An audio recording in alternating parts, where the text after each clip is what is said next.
Well, this is it. 2234 Wisteria Way Northeast in Atlanta, Georgia. Sue Marie and I closed on this house a couple days ago. It was built in 1910, and we are convinced we now have a project ahead of us. You can see that from the outside you can't really see very much shape to the porch.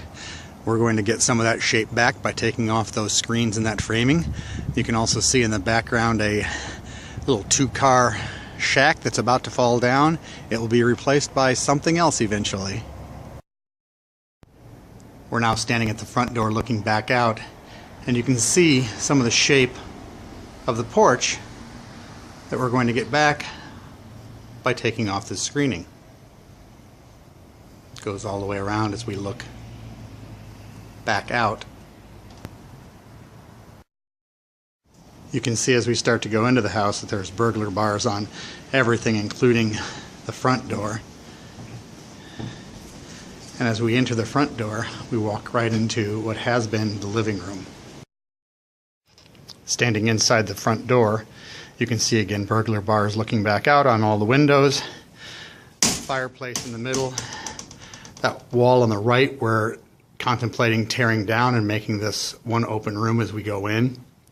And as we go in, immediately to the left is a bedroom. As we go into this front bedroom, you can see that paneling abounds. This paneling will be torn off of these walls, and we're hoping to find some decent plaster. If not, we'll have to make some decisions. And you can see that a false closet had been built in here, but for the most part, the burglar bars continue, and this window looks out onto the front road then.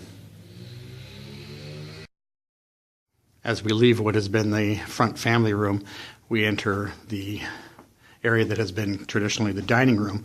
That door in the distance there is going into the kitchen.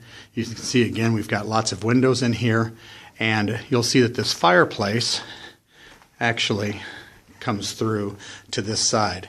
Right now we're hoping to save both fireplaces. They were coal burners. They'll never be wood burners unless we do some major renovation.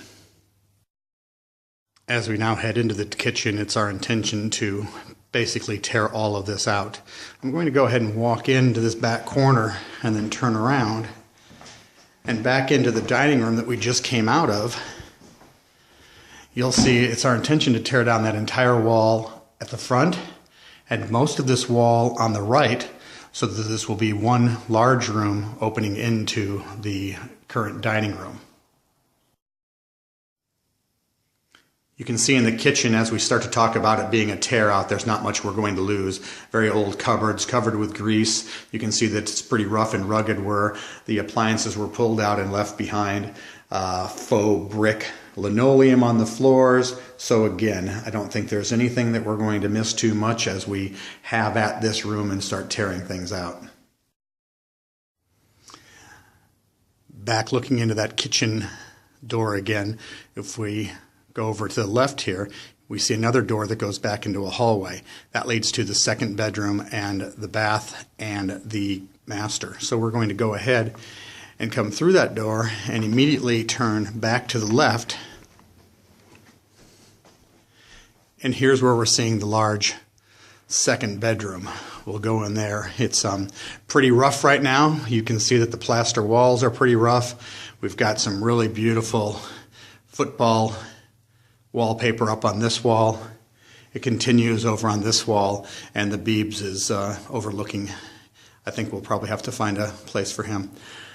Out on this outside wall, it's a bay shape. I'm not sure if you can see the bay shape, but we've got two windows, and we think, again, this is a plaster wall. We'll put another window there going out and finish the bay. Out in the hallway, we've just come out of that second bedroom, and here you can see the second bath. It's pretty rough. This will be a complete tear out and rearrangement, and we don't know exactly what we'll do here, but this is all pretty rough here. You also see as we pull back out, there's a door here on the left between that room and the second bathroom. Those are stairs that go down to the basement. They're very difficult to go up and down. It's a skinny staircase, and we're going to have some thinking to do about that. We're going to turn and go on down this hall and go immediately into the left into what is currently the master And again, we've got plaster walls, and they're painted kind of a pink. And we're going back into that door, which is the bathroom. Inside this bathroom, you can see again that this will be a complete gut. This will all be torn out. And you might have noticed that we've had very tall ceilings up until now. We've gone from what were 10-foot ceilings to about 7-foot ceilings. This was an addition at one time, and we'll tear this addition off and put something new in here and maybe add some square footage. Just off of the master, you can see as you come out here and take an immediate left, there is what looks to be maybe an old porch type of room. I'm not exactly sure what this might have been used for. It's again got very high ceilings, and in this one you can see that we've got some beadboard on the ceiling, which looks to be some very nice wood, so we'll reclaim that one way or another. If it doesn't stay in that ceiling, we can use it someplace else. You can also see in here that we've got these very old slat type windows. Again, this might have been used as a pantry storage. Maybe it becomes an office at one day now. As we head out the back door out of the kitchen, there is a little mudroom area. This had been where the laundry facilities were. This is a likely place for the laundry facility again. And then we can go out the back door, again the burglar bars.